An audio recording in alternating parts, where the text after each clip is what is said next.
우리 한 목소리로 함께 읽겠습니다. 자, 오늘 주시는 하나님 말씀 출애굽기 19장 1절로 4절입니다. 함께 받들어 읽습니다. 시작. 이스라엘 자손이 애굽 땅을 떠난 지 3개월이 되던 날 그들이 시내 광야에 이르니라. 그들이 르비딤을 떠나 시내 광야에 이르러 그 광야에 장막을 치되 이스라엘이 거기 산 앞에 장막을 치니라. 모세가 하나님 앞에 올라가니 여호와께서 산에서 그를 불러 말씀하시되 너는 이같이 야곱의 집에 말하고 이스라엘 자손들에게 말하라. 내가 애굽 사람에게 어떻게 행하였음과 내가 어떻게 독수리 날개로 너희를 업어 내게로 인도하였음을 너희가 보았느니라. 아멘. 아멘. 하나님의 프로포즈라고 하는 제목으로 함께 말씀을 나누기 원합니다.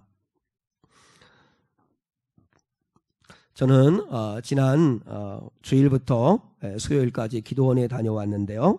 기도원에 다녀오면서 다른 것보다 제 목회 태도에 대해서 깊이 생각하고 그리고 하나님 앞에 기도하는 시간을 갖고 왔습니다. 저는 하나님 아버지 앞에 꿈 같지만 하나의 소원이 있다면 성공한 목회자, 큰 교회를 담임하는 목회자, 그건 제가 역량이 안 되기 때문에 어려울 것 같고요. 하나님 아버지 앞에 제가 갖는 소원이 있고 꿈이 있다면 솔선수범하는 목회자가 되고 싶다는 것입니다. 다른 말로 말하면 본을 보이는 목회자가 되고 싶다. 왜냐하면 요한복음 10장에 보면 선한 목자의 말씀을 하세요. 예수님이 선한 목자로 오셨고 또 그리고 우리 성도들 다 각자 선한 목자로서 부름을 받았는데 저도 그러면 목사로서 선한 목자로 부름을 받은 건데 선한 목자가 되려면 선한 목자의 특징이 있더라고요. 양들을 우리 밖에 내어놓고 목자가 앞서 가면 그러면 양들은 그의 음성을 듣고 따라온다. 이렇게 되어 있어요. 그러니까 목회자는 하라 이렇게 명령하는 자가 아니라 합시다 이러면서 먼저 앞서가는 자가 목회자라는 것이죠. 그래서 정말 꿈 같지만 사랑하는 우리 성도들이 목사님을 좀 본을 보고 이렇게 따라오는 목회자가 되면 얼마나 좋을까 하는 마음을 갖습니다. 가령 예를 들면 예배드리는 모습. 사랑하는 여러분, 왜 우리가 지각하면 안 되고 또 예배를 왜 정결한 마음 가지고 드려야 되는가? 사람한테 드려도 안 되는 그런 예배를 드려서는 안 되기 때문이죠. 정말 하나님께는 모든 면에 있어서 극상품을 드려야 합니다. 최상품을 드려야 합니다. 그래서 여러분이 결혼식 갈 때 좋은 옷 입고 단장하지 말고 주일날 오실 때 그렇게 하고 오셔야 돼요. 하나님 아버지 앞에 볼 때 이왕이면 깨끗한 옷, 좋은 옷, 그리고 또한 예쁜 모습으로 하나님 앞에 오려고 단장하는 건 귀하다고 생각합니다. 그 형식이 되게 겉모양이 전부는 아니지만 그러나 우리 하나님 아버지 앞에 예배 하나를 드리는 모습도 정말로 정성을 다해서 찬양 하나를 드려도 힘과 정성을 다해서 찬양하기를 원합니다. 저는 찬양을 잘 하지는 못합니다. 근데 열심히는 합니다. 그래서 좀 설교해야 되기 때문에 목소리를 좀 아끼고 싶은데 근데도 찬양하다 보면 내가 먼저 본을 보여야지, 내가 먼저 솔선수범해야지 하는 마음으로 열심히 합니다. 사랑하는 성도 여러분, 저는 사랑하는 성도들이 찬양을 하나를 하더라도 열심히 했으면 좋겠습니다. 그리고 기도하는 모습도 열심히. 그래서 저는 저희 교회 가운데서 제일 오랫동안 기도하는 목회자가 되고 싶어서 제일 늦게까지 합니다. 제일 많이 기도하고 싶은 목회자가 돼서 열심히 기도합니다. 왜냐하면 본이 돼야 되니까, 솔선수범해야 되니까. 성도들한테 하라고만 해놓고 나는 하지 않으면 그건 가짜니까. 왜냐하면 주님도 그렇게 하셨으니까 저는 그렇게 하고 싶습니다. 헌금 하나를 드리는 것도 정말 정성을 다해 최선을 다해 드리고 싶습니다. 저는 수입이 교회에서 주는 사례비가 전부입니다. 수입이 정해져 있습니다. 많지 않지만 그렇지만 온 정성을 다해서 헌금합니다. 그래서 할 수만 있으면 어느 정도를 못지않게 부족하지 않게 헌금하려고 애를 씁니다. 하나님 앞에 본이 돼야 되기 때문에 그렇습니다. 그래서 성도들이 좀 보고 따라왔으면 하는 마음입니다. 교회를 사랑하는 모습도 마찬가지입니다. 또 성도들을 존귀 여기는 모습도 마찬가지고, 그리고 무엇보다도 목사라고 대접받으려고 하지 않고 대접하는 목회자 되었으면 좋겠다. 그래서 할 수만 있으면 섬기고 또 사주고 그리고 대접하려고 하고 있습니다. 여러분, 저는 하나님 아버지 앞에 할 수만 있으면 정말 목사님처럼 하면 되겠다 하는 그런 본이 되었으면 좋겠고 길이 되었으면 좋겠어요. 그래서 사랑하는 성도들이 그렇게 따라왔으면 좋겠다 하는 게 제 소망이고 꿈이라면 꿈입니다. 저는 성도들에게 그렇게 함으로 해서 사랑받고 싶고 더 나아가 하나님께도 사랑을 받고 싶습니다. 그러면 사랑하는 여러분, 우리는 다 하나님께 사랑받아야 합니다. 누가 하나님이 어떤 사람에게 축복을 주실까요? 하나님을 사랑하는 자에게 하나님이 축복하시지 않겠습니까? 그래서 무엇보다도 저는 우리 모든 성도들이 다 하나님께 사랑받는 성도들이 될 수 있기를 축복합니다. 그래서 하나님께 사랑을 받으려면 제일 먼저 해야 될 일이 있습니다. 한번 따라하겠습니다. 하나님의 사랑을 받으려면 하나님의 사랑을 받아들이셔야 합니다. 진짜로 정말로 여러분이 하나님이 날 사랑하신다 하는 게 이게 정말 실제적으로 믿어지고 느껴져야 합니다. 하나님이 날 사랑하신다. 나 같은 자도 하나님이 사랑하신다. 근데 우리는 하나님의 사랑을 확신하지 못하는 줄 아세요? 내가 내 꼴을 보고 내 모습을 보니까 사랑할 만한 것 같지가 않다고 생각하는 거예요. 왜 자꾸 내 눈으로 나를 보세요? Not I but Christ입니다. 내가 아니라 그리스도입니다. 그리스도의 눈으로, 그리스도의 마음으로, 주님의 마음으로 보셔야죠. 내가 나를 사랑하고 하나님이 날 사랑하신다고 믿지 않으면 우리는 십자가를 무시하는 겁니다. 하나님이 우리를 얼마나 사랑하시면 우리가 죄인 되었을 때 하나님과 우리 사이가 원수지간이었을 때에도 하나님은 독생자 예수님을 십자가에 못 박아 죽이십니까? 우리를 살리시겠다고 사랑하시겠다고 그렇게 하셨는데 우리는 무가치하다고 나는 아무 가치 없다고 나는 소용없다고 나는 실패자라고 그렇게 하나님 아버지 앞에 고백하면 하나님 마음이 얼마나 아프시겠어요. 하나님의 사랑을 받으려면 하나님의 사랑을 받아들이셔야 합니다. 하나님이 나를 사랑하신다는 걸 받아들여야 합니다. 물론 부작용이 하나 있습니다. 하나님 날 사랑하셔 하고 아무렇게나 마음대로 내 맘대로 내 멋대로 사는 거 그거 말하는 거 아니라는 거 아시죠? 탕자가 돌아와서 아버지 앞에 이제는 이전과는 다르게 회복하고 난 다음에는 완전히 달라졌겠지 또 그 짓 했겠어요? 그렇지는 않죠. 오늘 본문을 제가 묵상하면서 사실 우리는 주일 낮예배 때 출애굽기를 강해하는 게 순서인데요. 제가 19장에서 막혔습니다. 그 다음에 어떻게 해야 될지 그래서 사도행전도 설교했다가 또 여기도 했다가 하다가 이제 오늘 출애굽기 19장으로 왔습니다. 왜냐하면 출애굽기 19장을 읽으면서 좀 이렇게 와닿지가 않는 거예요. 와닿지가. 뭔가가 이렇게 하나님이 깨닫게 하는 길을 주셔야 설교를 준비할 수 있는데 그러는 가운데에 제가 출애굽기 19장의 말씀을 읽고 하는 가운데 깨달은 게 뭐냐면 하나님의 프로포즈다. 하나님의 프로포즈다 라는 생각을 했습니다. 사랑하는 사람이 결혼하게 되면 제일 중요하게 여기는 게 요즘은 프로포즈지요. 여러분은 지금 함께 살아가는 아내에게 근데 그 프로포즈는 항상 보면 남자가 여자에게 이렇게 많이 이렇게 하는데 근데 어떤 프로포즈를 받으셨어요? 저는 정말 저 때는 나쁜 남자가 이 대세였어요. 죄송해요. 저는 그래서 이렇다 할 프로포즈를 해본 적이 없어요. 참 데려다가 살면서 고생은 아주 그냥 죽사하게 시키는데 근데 감동적인 어떤 프로포즈를 해본 적은 없어요. 정말 그 부분에서는 미안하게 생각을 합니다. 여기 있어서 얘기가 아니라 정말 지금 미안하게 생각하는데 요즘은 프로포즈를 대행하는 사람들도 있고 대행사도 있더라고요. 어떻게든지 프로포즈를 정말 감동적으로 받고 싶어하는 게 이게 사랑하는 사람의 마음인 것 같아요. 이 하나님도 마찬가지예요. 근데 오늘은 본문에 보면 하나님이 이스라엘 백성들에게 먼저 프로포즈를 하시는 거예요. 난 너희들과 결혼하고 싶다. 난 너희들과 언약을 맺어 언약관계, 부부관계가 되고 싶다. 그래서 너희들과 함께 평생을 동행하고 싶다. 그래서 하나님이 이제 신의 광야 앞으로 그들을 신의 산 앞으로 부르시고 난 다음에 거기서 1년 동안 머물러 계시면서 1년이 넘는 시간 동안 머물러 있으면서 언약을 맺잖아요. 그게 결혼식이에요. 결혼식. 우리가 결혼식 때 서약을 하듯이, 결혼 서약하듯이 하나님과 이스라엘이 결혼 서약을 맺는 거예요. 근데 오늘 1절로 4절에서는 하나님께서 제일 먼저 프로포즈 하시는 첫 단계, 하나님이 사랑을 고백하시는 거예요. 하나님이 사랑을 고백해요. 자, 그게 보면 4절입니다. 자, 4절을 한번 같이 한 번 더 읽겠습니다. 시작. 내가 애굽 사람에게 어떻게 행하였음과 내가 어떻게 독수리 날개로 너희를 업어 내게로 인도하였음을 너희가 보았느니라. 이게 하나님의 사랑 고백입니다. 하나님의 사랑 고백을 오늘 좀 함께 나누는 시간을 가지려고 합니다. 내가 너희를 얼마나 사랑하는지 아니?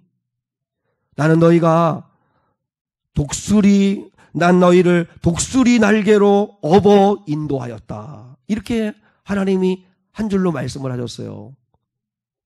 이게 무슨 의미일까? 우리가 한번 오늘 깊이 고민해 봐야 한다고 생각을 합니다. 왜 예수님은 하고 많은 비유 가운데 당신을 독수리라고 비유를 하셨을까? 그리고 독수리의 날개로 너희를 받았고 너희를 업어서 여기까지 인도하였다고. 이제 출애굽기는 모세가 쓴 거니까 모세가 출애굽의 과정을 다 마치고 난 다음에 그 과거를 되돌리면서 추억하면서 지금 쓰고 있는 거예요. 근데 하나님을 표현할 때 성령의 감동하심으로 하나님이 모세에게 이렇게 쓰라고 하신 거예요. 내가 독수리 날개로 너희를 업어서 여기까지 인도하였다고.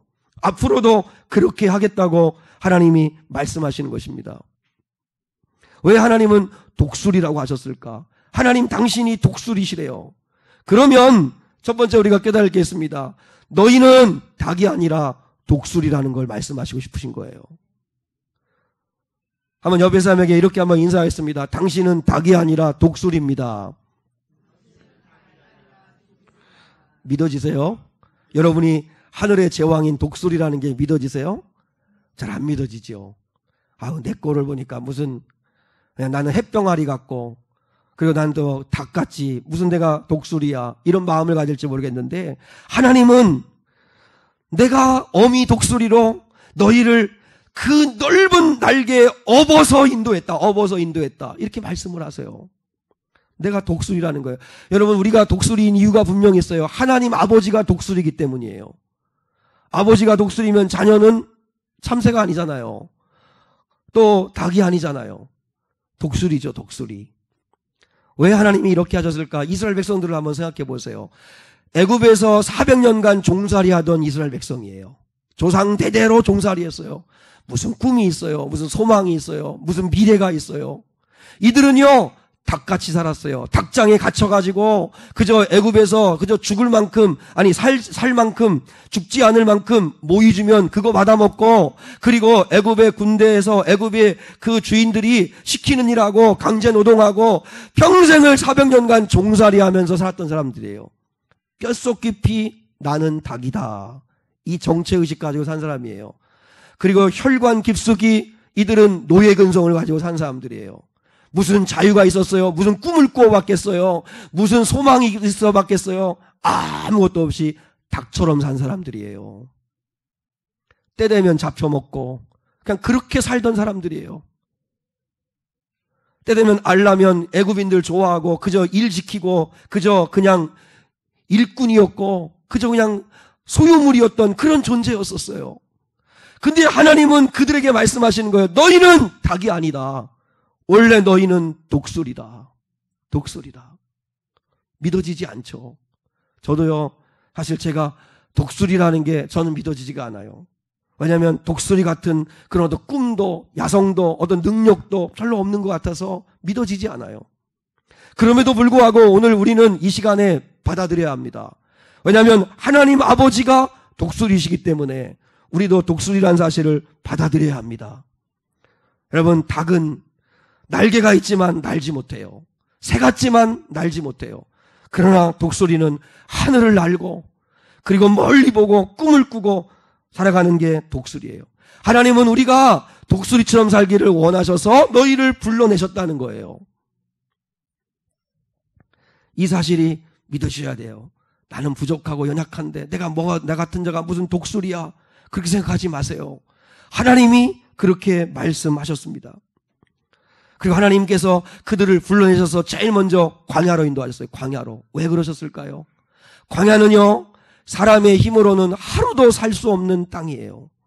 그러니까 반대로 역설적으로 하나님만 의지해야 되는 곳이 광야예요. 하나님이 왜 이스라엘 백성들을 곧장 가나안 땅으로 평안 길로, 그저 평탄한 길로 인도하지 아니하고 광야로 인도하셔서 결과적으로 40년 동안 연단하게 하셨을까? 몸은 출애굽했지만 영혼과 그의 의식과 그들의 삶의 태도와 가치관은 여전히 애굽식이었어요. 그래서 탈애굽시키시려고 하는 거예요. 그들의 정신도 바꾸고 가치관도 새롭게 하고 정체성도 바꿔주고 그리고 꿈도 키워주고, 몸만 애굽에서 나오면 뭐예요? 여전히 노예인데, 여전히 노예 근성을 가지고 살아가고 여전히 애굽식의 문화를 가지고 살고 애굽식의 가치관 가지고 사는데요. 그래서 하나님은 불러내셔서 광야에서 하나님만 바라보도록 훈련을 시키시는 거예요. 하나님 없이는 살 수 없도록 훈련시키시는 거예요. 그러니 인생을 살아가면서요, 우리가 광야를 만난다는 건 슬픈 일이 아닌 것 같아요. 때로 인생을 살아가면서 광야를 만난다는 건 감사한 거예요. 고난을 만나는 건 감사한 거. 왜냐하면 그 고난을 만났을 때 전우상한 성도들이 고생만 하지 마세요. 대신에 고난을 만났을 때 하나님만 바라보는 훈련을 한번 해보세요. 하나님만 바라보는 훈련. 하나님 없이는 안 된다는 그 절박한 마음을 가지고 하나님을 한번 바라보세요. 왜냐하면 하나님은 우리를 독수리가 되게 하시기 위해 원하세요. 그러면 독수리로 살려면 훈련을 반드시 통과해야 돼요. 독수리로 하나님께서 비유하신 이유는 훈련이 있기 때문이에요. 자, 우리 하나님 말씀을 한번 찾아보겠습니다. 신명기 32장입니다. 자, 신명기 32장 11절로 12절을 찾아보시겠습니다. 여기에서 정확하게 하나님이 우리를 어떻게 훈련하시는가를 말씀하고 계세요. 신명기 32장 11절로 12절입니다.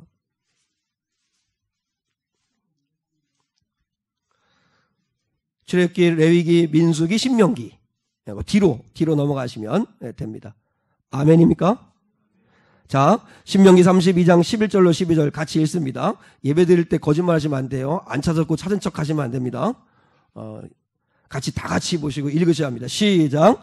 마치 독수리가 자기의 보금자리를 어지럽게 하며 자기의 새끼 위에 너풀거리며 그의 날개를 펴서 새끼를 받으며 그의 날개 위에 그것을 엎는 것 같이 여호와께서 홀로 그를 인도하셨고 그와 함께한 다른 신이 없었도다.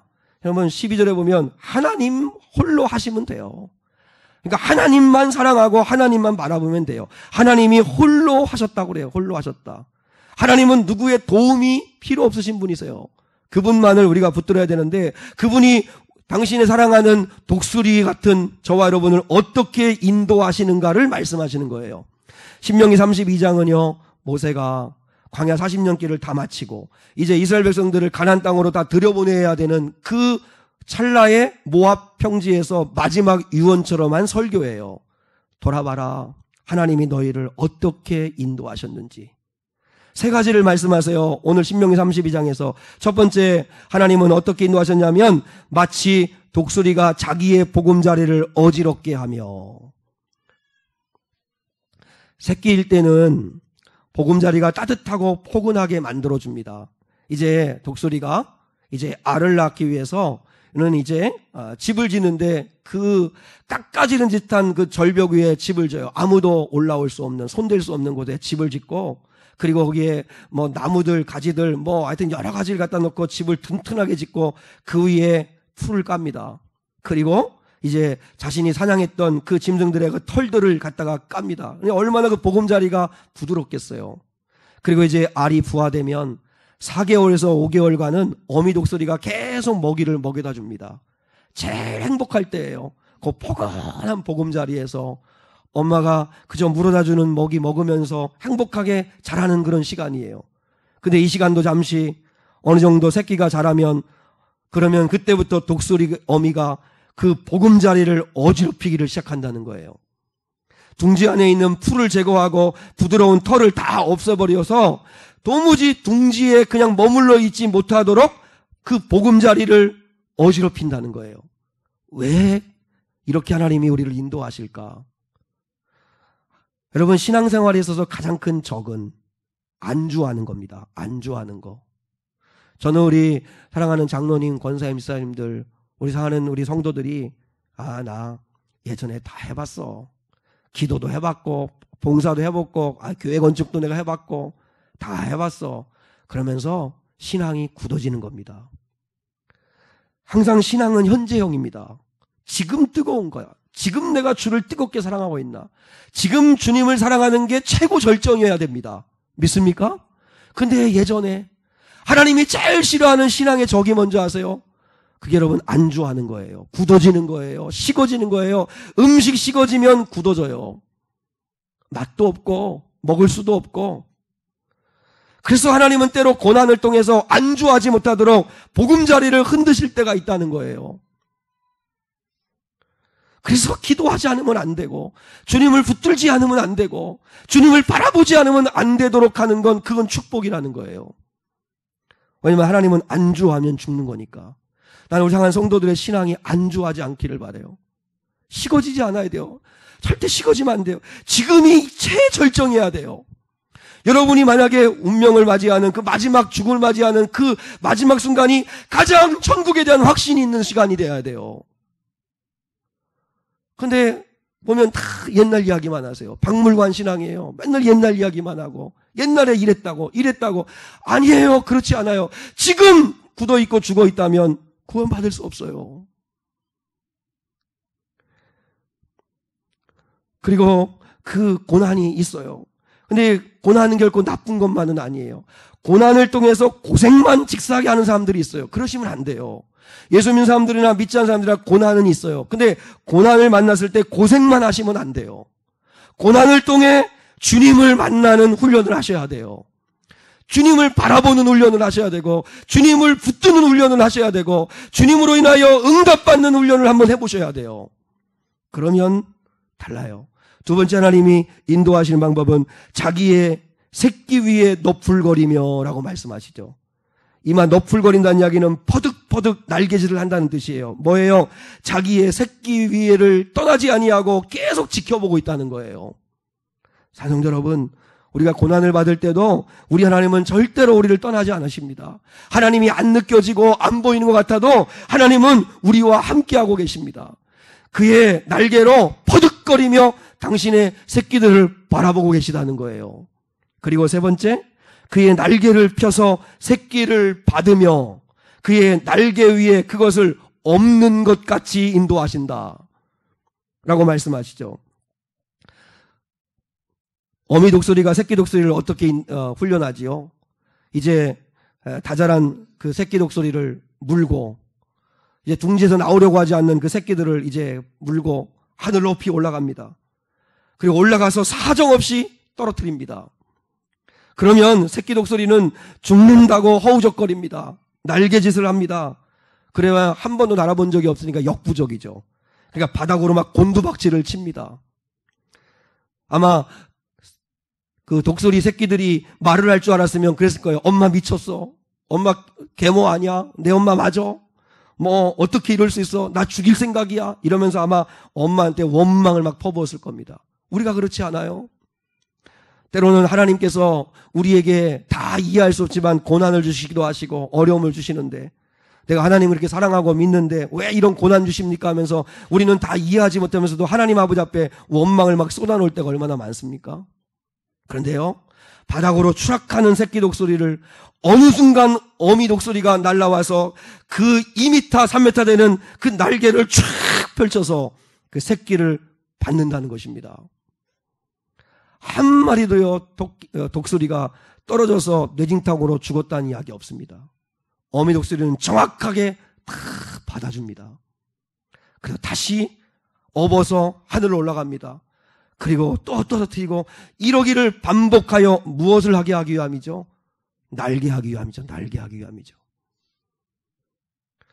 하나님께서 이 독수리 어미의 목적은 오직 하나입니다. 그 보금자리를 막 어지럽히고 그리고 그 새끼 독수리를 물고 하늘에서 떨어지는 것 같은 그런 고난을 주는 이유는 하나입니다. 그걸 통해서 날개짓하라고 하나님을 막 매달리는 훈련을 해서 하나님과 함께 날아오르는 힘을 얻어보라고 하나님이 그렇게 하신 거예요. 독수리가 그렇게 하듯이 하나님도 그렇게 우리를 인도하신다는 거예요. 사랑하는 여러분, 폭풍이 불어오면 닭은 숨습니다. 닭은요 머리를 쳐박고 두려워 떱니다. 헌데 독수리는 어떻습니까? 바람이 불고 태풍이 불면 그 바람 속으로 들어가 바람을 탑니다. 고난의 바람이 불어오면 그러면 닭 같은 성도들은 그 고난 앞에서 두려워하고 하나님의 사랑을 의심하고 그러면서 절망하고 무너지지만 독수리와 같은 자들은 그 고난의 바람을 이용해서 더 높이 높이 하나님께로 올라간다는 것입니다. 저는 사랑하는 성도들이 하나님의 마음을 이해할 수 있기를 원합니다. 독수리는 날개를 폈을 때 몸 길이가 2.5m에서 3m까지 된다고 합니다. 그만큼 날개가 육중하기 때문에 날 수 있는 신체적 조건이 아니랍니다. 훨씬 잘 날 수 있는 신체적 조건은 참새랍니다. 참새. 여러분 아세요? 새의 다리들은 다 골다공증인 거. 왜냐하면 무게를 최대한 가볍게 해야 되기 때문에 다 비어 있습니다. 왜냐하면 이 참새는 오히려 그 순식간에 그렇게 날아오를 수 있는데, 그런데 참새를 보세요. 자기 힘 가지고 퍼덕거려 가지고 나는 게 고작 전신주에 올라가 있고 대추나무 위에 올라가 있는 정도입니다. 금방 피곤해 합니다. 높이 멀리 못 날아갑니다. 그런데 이 독수리는 높이 멀리 활공을 합니다. 이유는 뭐냐면 상승 기류를 이용하기 때문입니다. 기류라고 하는 건 이 수직으로 부는 바람을 이야기합니다. 이렇게 수평으로 부는 걸 바람이라고 하면 수직으로 부는 걸 기류라고 하는데, 그래서 밑에서부터 위로 치솟아 올라가는 바람을 상승 기류라고 합니다. 근데 그 바람을 타는 거죠. 그리고 내려올 때는 하강 기류를 타고 내려오고, 그래서 아무튼 기류를 이용하는 게 독수리라는 것이죠. 단 여러분, 이 독수리가 그 상승 기류를 이용해서 하늘 높이, 그래서 상승 기류 속에 들어가서 날개를 쫙 펼치면 그러면 그 바람에 의해 가지고 높이 올라가서 자기가 마음껏 그 하늘을 날 수 있는 것처럼 우리 성도들의 삶도 그래야 한다는 걸 말씀하시는 거예요. 참새처럼 내 힘으로, 내 재주로, 내 노력으로, 내 열심으로만 살려고 하지 말고, 그러면 금방 탈진하고 금방 지치고 맙니다. 그리고 높이 올라간다는 게 고작 전신주에 올라가는 거고 나무 위에 올라갈 뿐입니다. 우리는 주님을 의지하는 자가 되어야 합니다. 그래서 우리가 구할 건 오직 예수 그리스도의 이름으로 성령의 능력을 구하셔야 합니다. 우리에게 주시는 상승 기류가 뭐예요? 그게 바로 하나님이 불어주시는 성령의 능력입니다. 성령의 능력. 하나님께서 우리를 도우시기 위해서 두 가지를 주셨어요. 하나는 독생자 예수 그리스도를 주셨습니다. 그래서 사랑하는 우리 성도들이 하나님의 사랑이 의심스럽고 내 모습이 너무 초라하고 부족할 때 십자가를 바라보십시오. 십자가의 사랑을 자꾸 생각해 보십시오. 내가 뭔데 나를 이렇게까지 사랑하셨나? 나 살리시겠다고 하나님께서 독생자 예수를 이 땅에 보내시고 십자가의 그 처참한 모습으로 죽게 하셨나? 그 십자가의 사랑을 묵상할 수 있기를 축복합니다. 그리고 예수를 믿는 자들에게 도우시려고 성령이 와 계십니다. 예수를 믿는 자에게는 이미 성령이 함께 하고 계십니다. 그런데 교회 다니는 사람들 가운데 어떤 분들은 생기가 있고 기쁨이 넘치고, 왜 그럴까요? 성령에 충만한 거예요. 그 성령님이 와 계신 건 똑같은데 어떤 자에게는 성령이 충만하지 않으니까 그래서 가까스로 믿음만 가지고 있는 것처럼 신앙생활해요. 그러니까 늘 힘들어요. 돌부리에도 그냥 넘어져요. 작은 시험이 와도 그냥 쓰러져요. 그런데 성령의 능력을 받은 사람, 성령께 사로잡힌 사람, 와 계신 성령님의 도우심을 받는 사람, 그런 사람은 독수리처럼 날아오를 수 있다는 것입니다. 그 원리를 이렇게 말씀하십니다. 이사야 40장을 찾습니다. 이사야 40장. 자, 마지막으로 이사야 40장을 찾아보겠습니다. 이사야 40장 29절로 31절입니다.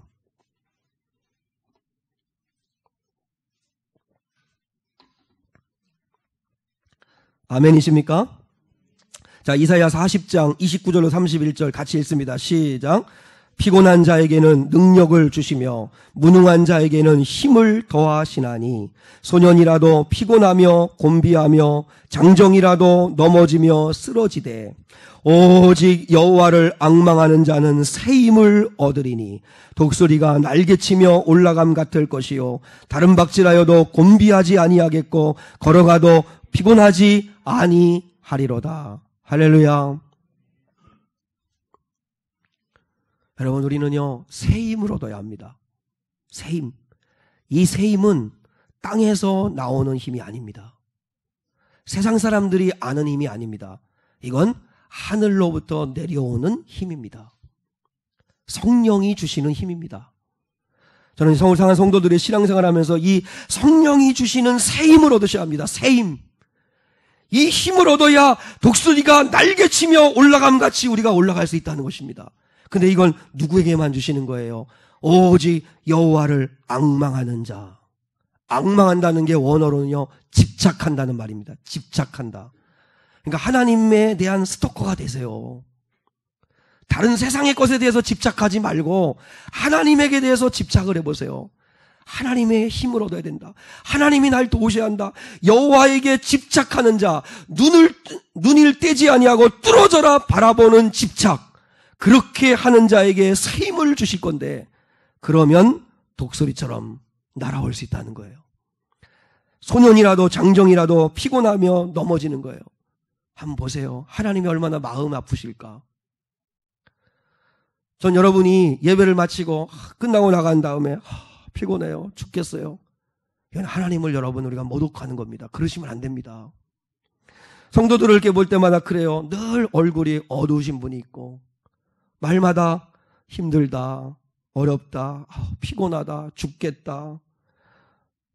그러면 하나님이 얼마나 속상하실까요? 한번 생각해 보세요. 집에 들어온 아이가, 우리 사랑하는 아이가 늘 집에 들어오면 방문 걸어잠그고 집 안에만, 방 안에만 있고, 그리고 얼굴은 늘 울상이고, 우울하다 그러고, 재미없다 그러고, 기쁨이 없다 그러고, 소망이 없다 그러고, 나는 실패자라 그러고, 나는 잘할 줄 아는 게 하나도 없다 그러고, 늘 그런 의식 가지고 살아간다면 부모님 마음이 얼마나 찢어지겠어요. 늘 피곤하대요. 늘 지쳤대요. 늘 괴롭대요. 늘 나는 좀 외롭대요. 그러면 하나님 마음이 얼마나 아프시겠어요. 당신의 자녀들이 그러면. 예수 그리스도의 이름의 능력, 성령의 능력으로 좀 일어나야 되지 않습니까? 에스겔 37장에 있는 것처럼 성령이여 생기여 오라. 생기가 와가지고 좀 기쁨이 생기고 소망도 있고, 그래 내가 지금은 힘들지만 하나님 계시지 하고 믿음으로 일어나는 그런 회복의 은혜가 있어야 되지 않습니까? 근데 하나님의 자녀들이 늘 곤비하고 피곤하고 지쳤대요. 그러면 어떻게 해야 됩니까? 여호와를 앙망하셔야죠. 그러면서도 여호와를 앙망하셔서 새 힘을 얻으셔야, 그래야 힘을 낼 수 있습니다. 사랑하는 여러분, 참새처럼 살지 마십시오. 내 힘으로 살려고 아둥바둥 퍼득거리며 날개짓하며 금방 지치는 삶을 살지 말고, 또 닭처럼 어떤 폭풍이 오고 고난이 오면 숨어버리고 두려워하고 낙심하지 말고, 독수리같이 그 어려움이 왔을 때는 기도의 날개를 확 펴십시오. 그리고 성령의 도우심을 간절히 구해보십시오. 하나님 불쌍히 여겨달라고, 하나님 나를 도와달라고, 하나님 인도해달라고, 성령이여 힘을 달라고, 내 마음을 바꿔달라고 그분에게 능력을 구하고 그분에게 사로잡히면 우리는 독수리처럼 날아오를 수 있는 줄 믿습니다. 오직 여호와를 앙망하는 자가 새 힘을 얻습니다. 이게 승리의 비밀입니다. 여호와를 앙망하는 자가 주님만 뚫어져라 바라보는 자입니다. 여러분, 성령의 힘을 얻으셔야 합니다. 이미 성령님이 와 계세요. 근데 그분이 내 안에서 도무지 역사를 못해요. 왜요? 불순종하고 있으니까. 사모하지도 않으니까, 기도하지 않으니까, 순종하지 않으니까. 성령님이 뭔가 역사하셔야 되는데, 일하셔야 되는데 나를 사로잡지를 못하세요. 내가 뭔가 복종해드리고 순종해야, 그래야 성령님이 하실 텐데. 그래서 저도 여러분도 마찬가지입니다. 늘 하나님 앞에 탈진했다고, 지쳤다고, 힘들다고, 너무 고통스럽다고 낙심만 하지 말고 여호와를 앙망하십시오. 내 안에 오신 성령님 이미 오게 와 계신데, 어느 정도는 성령에 충만하여 저렇게 날아오르는데 나는 맨날 기쁨도 없고 힘도 없고 늘 지치고 소망도 없고 늘 힘듭니다. 성령이여, 나를 좀 사로잡아 주십시오. 나에게 좀 새 힘을 주십시오. 성령님, 능력을 좀 주십시오. 그래서 나도 날아오를 수 있도록 은혜를 베풀어 주십시오. 기도해야 되지 않습니까? 어디서 힘을 얻으시려고 하십니까? 새 힘을 얻으셔야 합니다. 새 힘. 하늘로부터 내려오는 힘을 얻으셔야 우리가 독수리처럼 날아오를 수 있습니다. 기억하십시오. 말씀의 결론을 맺겠습니다. 광야의 이스라엘 백성들은 늘 뭘 걱정했는 줄 아세요? 뭘 먹을까? 굶어 죽으면 어떻게 할까? 내일은 뭘 먹을까? 더워 죽으면 어떻게 하나? 이거 추워 죽으면 어떻게 하나? 이게 추운데 더운데 이거 어쩌나? 근데 기억하십시오. 광야 40년 동안 한 사람도 굶어 죽은 사람 없었고요. 한 사람도 추위에 얼어 죽은 사람 없었습니다. 죽은 이유는 불신해서 죽었습니다. 불평해서 죽었고 원망해서 죽었지, 양식이 없어 죽거나 물이 없어 죽거나 더워 죽었거나 추워 죽은 적은 없습니다. 하나님이 당신의 자녀들을 그런 것으로 죽이지 않습니다. 독수리가 떨어져 바닥에 머리가 터져 죽었다는 이야기 없습니다. 독수리 어미는 기가 막히게 받아내고, 그리고 그 고난의 터널을 지나 헐헐 날 수 있는 독수리가 되도록 훈련하시고 함께 그 날개 위에서 퍼득거리며 지켜보고 계시는 분이 우리 하나님이십니다. 여러분, 고난 때문에 성도는 죽지 않습니다. 사명 다하면 하나님이 불러가시는 거지 고난 때문에 죽는 일은 없습니다. 그러므로 고난은 오히려 날아오를 수 있는, 성령으로부터 새 힘을 얻을 수 있는 기회로 삼으셔야 합니다. 고생만 하지 마시고 그 고생을 바꾸어 날아오를 수 있는 새 힘을 얻을 수 있는 힘으로 삼을 수 있기를 주님의 이름으로 축복합니다. 그러면 주님이 여호와를 앙망하는 자에게 새 힘을 주셔서 날아오를 수 있는 은혜를 주실 줄 믿습니다.